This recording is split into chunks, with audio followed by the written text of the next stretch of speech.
know that there is a 1-megaton nuclear bomb sitting at the bottom of the Philippine Sea, and no one knows exactly where it is. In December 1965, the aircraft carrier USS Ticonderoga from the U.S. Navy left Subic Naval Base, which was once America's largest overseas military base in the world. The USS Ticonderoga sailed to the Philippine Sea where it participated in a naval exercise with Japan.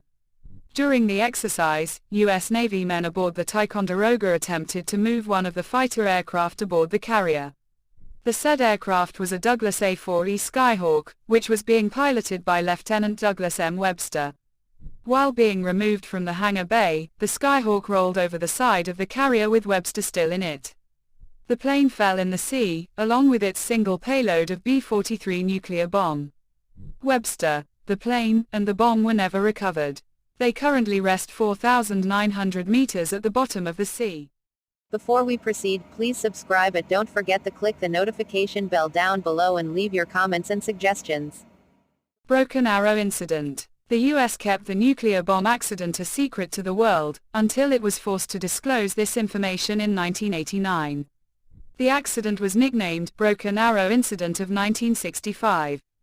In military jargon, a broken arrow is an accident involving nuclear weapons. The fact that such jargon exists is a clue to just how many nuclear weapons have been involved in accidents since they were invented. Since the 1950s, there have been more than 30 broken arrow incidents around the world. After the secret came out, Japan initiated a diplomatic inquiry into the incident. The carrier had been present in Japanese waters during the exercises in 1965, and Japan does not allow nuclear weapons in its territory. It was a particularly sensitive issue for the Japanese, considering America dropped 2 bombs on their country in World War II.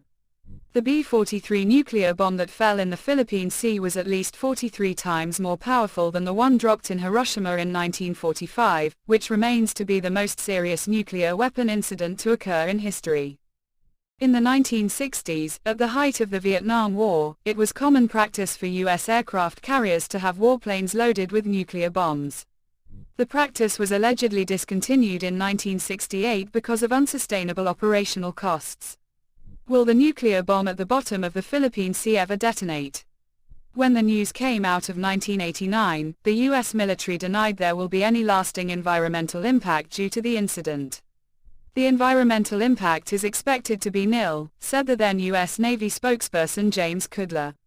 To this day, the only details released by the U.S. Navy about the exact location of the accident is that it occurred in the Philippine Sea or the Pacific Ocean, 500 miles off any coast.